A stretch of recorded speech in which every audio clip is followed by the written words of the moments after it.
Bienvenidas y bienvenidos a un nuevo episodio de Créditos Finales, un podcast en el que encontrarán recomendaciones y datos curiosos del trabajo de la mujer en el cine, no importa si es actriz, directora, productora, escritora, etc. Les habla aquí Montserrat Urueña, una no experta en cine, pero sí experta en hablar un chingo e investigar cosas que me encantan como las películas. Como ya es costumbre, antes de empezar a hablarte de la película de esta semana, te quiero invitar a seguirme en redes sociales. Me encuentras como @créditospodcast en Instagram, Twitter y Facebook. Ahí les comparto más datos de las películas, personajes, actrices, directoras, etcétera, de todo lo que estemos viendo aquí. Por cierto, también les quiero agradecer por el recibimiento que tuvo el episodio de Shirkers. Ya sé que fue hace 2 episodios, pero cuando grabé el de Matilda aún no publicaba el de Shirkers. Entonces, por eso el agradecimiento tardío, ¿verdad? Si aún no lo has escuchado, te invito a que lo reproduzcas ya. Bueno, cuando termines de escuchar este. En fin, ahora sí, entremos de lleno a la película de la semana. Haciendo una rápida recapitulación, en este podcast ya analizamos una película animada, una de acción, una mexicana, un documental y una infantil. Y sentía que ya era hora de agregar algo como más oscuro, ¿saben? Y aparte algo que no fuera contemporáneo. Entonces, después de revisar mi lista de opciones, decidí matar 2 pájaros de un tiro y hablar de la película de suspenso que fue estrenada hace poco más de 60 años. Psycho de Alfred Hitchcock. Y aunque aún no hayas visto la película, seguramente la ubicas por la icónica escena de Marion, la protagonista, gritando y siendo asesinada en la bañera. Psycho, o Psicosis, como se llamó en México, es la película más popular del director Sir Alfred Hitchcock. Sí, era un Sir. Y su creación revolucionó el cine y cambió el género de terror para siempre. Alfred Hitchcock nació en 1899 en Inglaterra. Y dato curioso, y más para los que, como yo, son fans del true crime, Alfred creció en la misma zona en la que se suscitaron los 5 asesinatos que se le atribuyen a nada más y nada menos que Jack el Destripador, quien estuvo vigente en 1889, o sea, solo 10 años antes del nacimiento de Hitchcock. Obviamente, estos eventos fueron tan relevantes que incluso cuando Alfred ya era un joven, la población seguía hablando de ellos. Y menciono esto porque de alguna manera crecer en este entorno tiene que influir en tu trabajo, ¿no? Hitchcock realizó más de 50 películas. Y si bien Psycho es como que la más popular, no es la única. The Birds, Vertigo, Rear Window son algunas de las películas que siguen teniendo presencia en la cultura popular. Estrenada en 1960, Psycho expuso el mayor temor y ansiedad social sobre la mesa. Los verdaderos monstruos somos nosotros mismos. Haciendo un breve resumen de lo que hasta ese momento se conocía como cine de terror, eran lo que ahora consideramos películas de monstruos, que más que en el género de terror entran en la ciencia ficción. En estas películas lo que generaba miedo era algo no humano, como lo vemos por ejemplo en El día que la Tierra se detuvo, de 1951, El monstruo de la Laguna Negra, 1954, La Mancha Voraz, 1958, o La Mosca, del mismo año. En ellas, los humanos se defienden de monstruos, animales afectados por la radiación y de extraterrestres. Estos monstruos eran la representación del miedo colectivo post-Segunda Guerra Mundial, o mejor dicho, post-bomba atómica. Esa era la amenaza. Las personas ahora tenían miedo de los avances tecnológicos y que estos nos llevaran a un mundo sin control. Ups, como que suena algo de hoy en día, ¿no? Anyway, este miedo tomó otra dirección después de que la sociedad presenció cómo Marion Crane era brutalmente asesinada mientras se duchaba. Psycho no tiene criaturas extrañas, aliens o experimentos científicos fallidos. El villano de Psycho es un humano que parece inofensivo, alguien como tú o tu vecino. Norman Bates era el verdadero monstruo. En las películas que les mencioné anteriormente, la naturaleza de sus historias hacía que fuese prácticamente imposible empatizar con estos antagonistas. Pero con Psycho, este antagonismo está totalmente humanizado y qué pinche miedo. No me quiero clavar mucho en este tema porque no es el punto de este podcast, pero me parece importante mencionarlo. La película está basada en el libro Psycho, escrito por Robert Bloch, y él a su vez se basó un poco en la historia de Ed Gein, el asesino mejor conocido como el carnicero de Plainfield. Y no, ese tipo no tenía un motel, pero la relación con su mamá estaba también un poco rara y de cierta manera tuvieron una juventud, una infancia muy similar, entonces ahí para que tengan ese dato. Como les digo, profundizar en estos temas no es mi objetivo, pero lo que sí es mi objetivo es analizar el trabajo y representación de las mujeres en el cine. Así que hablemos del papel de Janet Leigh, la coprotagonista de esta película, que por cierto, tercer dato curioso, Janet era la mamá de Jamie Lee Curtis. En esta ocasión, hablar del rol femenino no será tan fácil como en los episodios pasados, porque estamos hablando de una sociedad de hace 60 años. Para hablar de Janet Leigh en Psycho, es considerar que estamos hablando de una industria que, si ahorita, en pleno 2023, hay brechas notorias en los roles de género, imagínense cómo era hace 60 años. Toda forma de expresión artística no es más que un reflejo del comportamiento colectivo que tenemos como sociedad, y a nosotros, como espectadores, nos corresponde aprender de estas historias y evitar cometer los mismos errores. Habiendo hecho este disclaimer, analicemos el entorno que se respiraba a mediados del siglo pasado. No es un secreto que en el cine se nos ha retratado como personas débiles, inferiores y poco inteligentes. La mujer era la damisela en apuros, el personaje que necesita que el protagonista masculino viril nos salve de las garras del villano. Nuestro rol ha sido para demostrar que el protagonista es el héroe de la historia. Nosotras lo enaltecemos. Y en el caso de que en la película las mujeres sean las heroínas, estas eran creadas con el fin de ser vistas como objetos de deseo, para alegrar la pupila del espectador más que para empoderarnos. Dando ejemplos puntuales, para el momento en el que Psycho salió, Disney ya había estrenado películas como Blancanieves y los 7 enanos, de 1937, Cenicienta, de 1950, y La Bella Durmiente, de 1959. Mujeres protagonistas, claro, pero a final de cuentas necesitan de un príncipe para ser rescatadas y vivir felices para siempre. Así eran los roles femeninos y las películas de Hitchcock no eran la excepción. Las mujeres creadas por Hitchcock eran el estereotipo de mujer bonita de la época. Jóvenes, preciosas, atractivas, elegantes, simpáticas, delgadas, y muchas de ellas eran valientes, pero a la vez eran complicadas, sensuales y obsesivas. La mayoría de ellas eran rubias y usaban tacones y lentes de sol. De acuerdo con Hitchcock, él diseñaba estos personajes para las mujeres, no para los hombres. Y de cierta manera le creo. Claro que creo que si una mujer veía a estos personajes, las admiraban y querían ser y vestir como ellas. Pero eso no deja de lado que también satisfacían la pupila del público masculino. Y algo muy peculiar es que en su mayoría, estas mujeres eran parcial o totalmente corruptas. Los personajes femeninos de Hitchcock a menudo cometen delitos, ya sea de manera activa o como cómplices. Pero esto es algo súper recurrente en sus historias. Para quienes no han visto Psycho, pasa algo súper similar a lo que vimos en la primera temporada de Game of Thrones. Nos matan a la protagonista al inicio de la historia. Y si bien Marion solo aparece en la primera mitad de la película, hay mucho que analizar de este personaje. Marion Crane tiene todas las características que ya enlisté. Cubría todos los estándares para ser considerada bonita y sensual en su época. Pero la verdad es que incluso ahorita está de wow, no mames.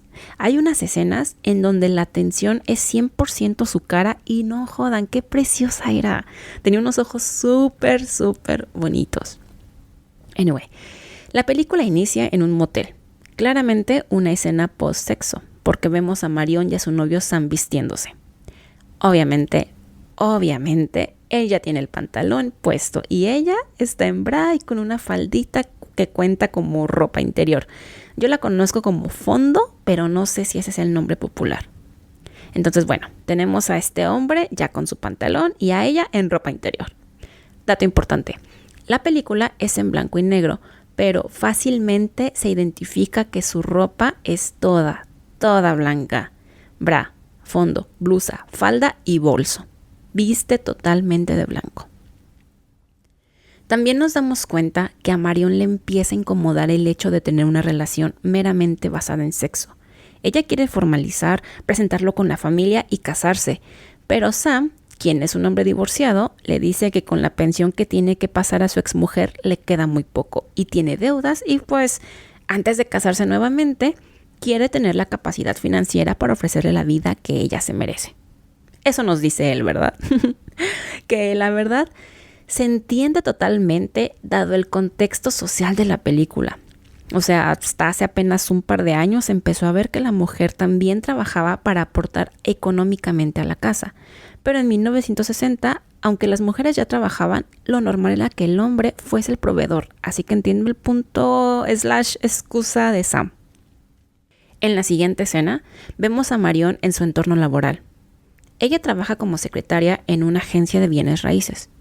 En la oficina tenemos inicialmente a Marion y su compañera Caroline. E inmediatamente entra en escena su jefe y un tipo súper nefasto. Es un güey rico que acaba de comprar una casa que será el regalo de bodas para su hija. Este tipo empieza a acosar a Marie, que probablemente en ese tiempo esas acciones eran vistas como coqueteo en vez de acoso.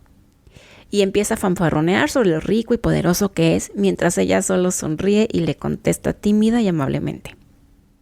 Aparentemente, este momento tan temprano en la película fue el punto de quiebre para Marion.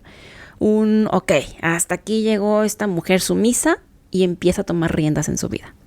Una actitud que en esa época era más asociada con el género masculino. Este tipo, el güey nefasto acosador, compra la casa en efectivo. Literalmente saca $40,000 de su bolsa y se los entrega ahí frente a todos al jefe de Marion. Nota al pie, $40,000 de 1960 equivalen a $409,950 de hoy. Casi $500,000. Ahí nada más para que le echen.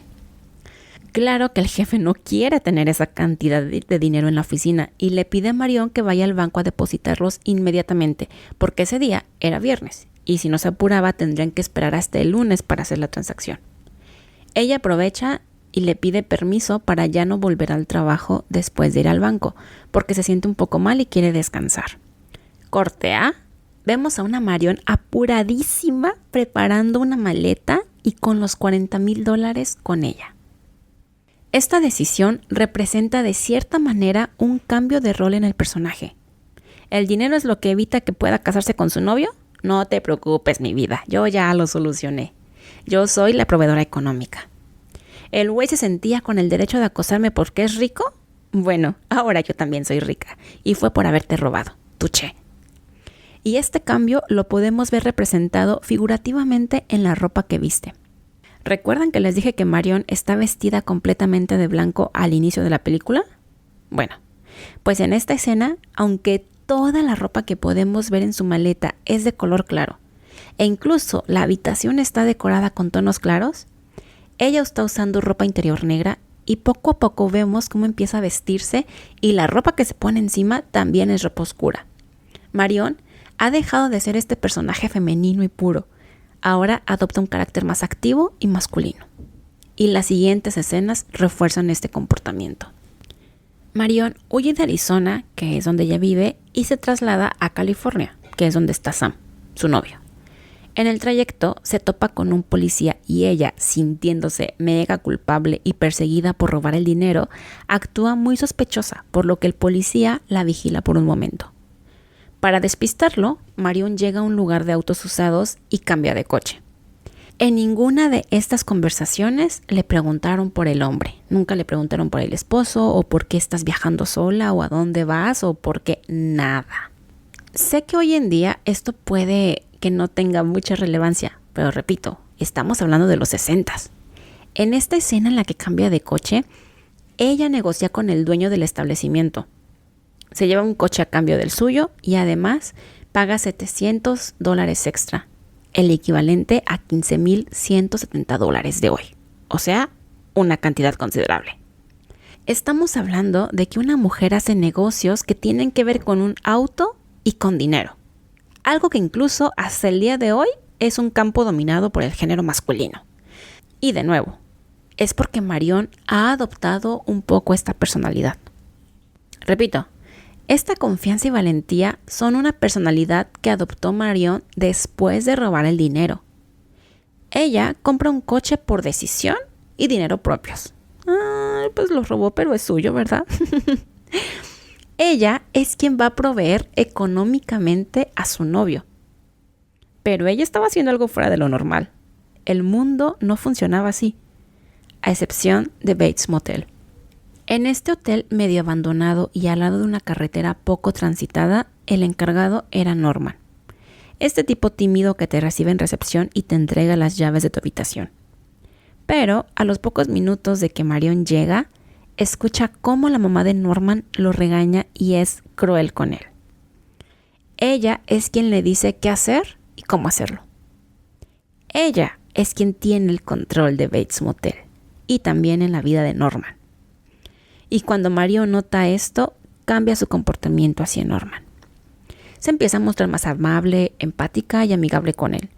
Y de alguna manera, él ha inspirado más confianza y Norman lo nota.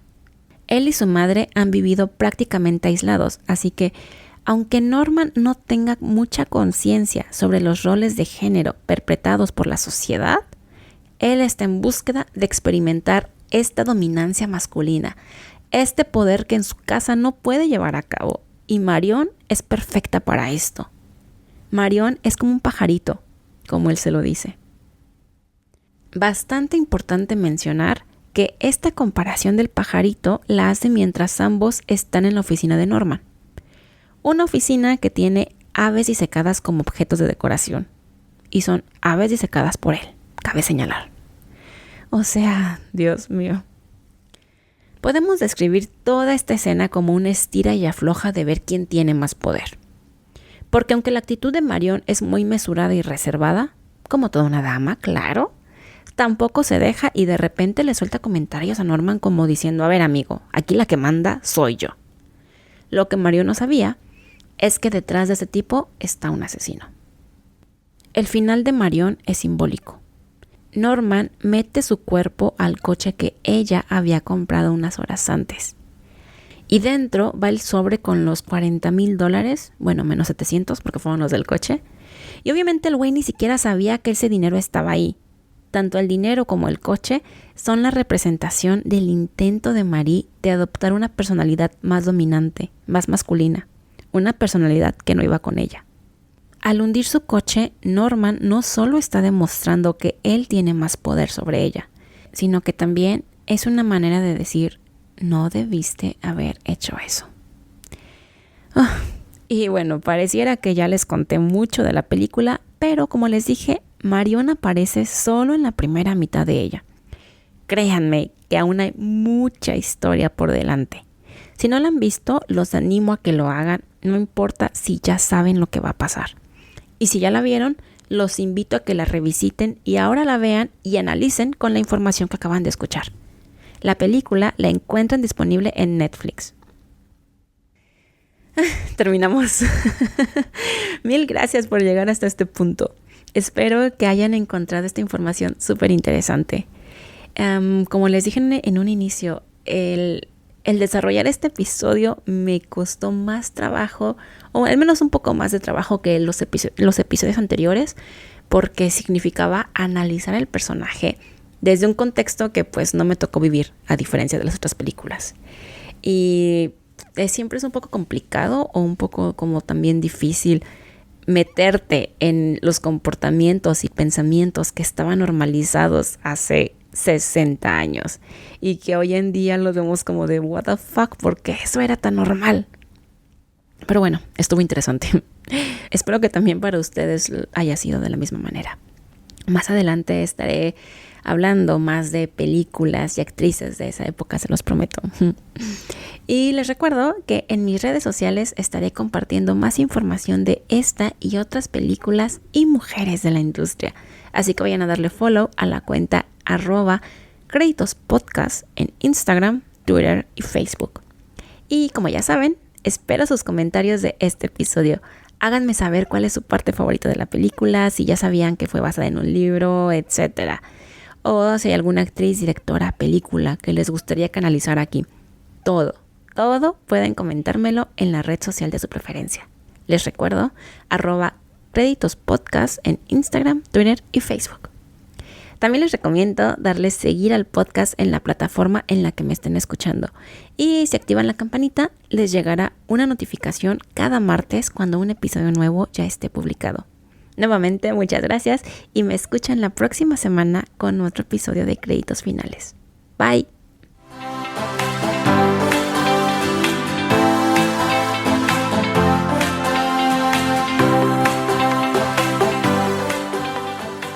Mis fuentes fueron la biografía de Alfred Hitchcock, que está publicada en britannica.com, los artículos Of Monsters and Men, The Impact of Psycho on Horror Cinema de scienceleadership.org, The Backstory de Robert Bloch Psycho de galaxyexpress.com, The Complicated Legacy of Alfred Hitchcock Screen Heroines de lovelace.com, Gender and Power in Psycho de stuff.meet.edu y The History of Women in Fear de audionetwork.com.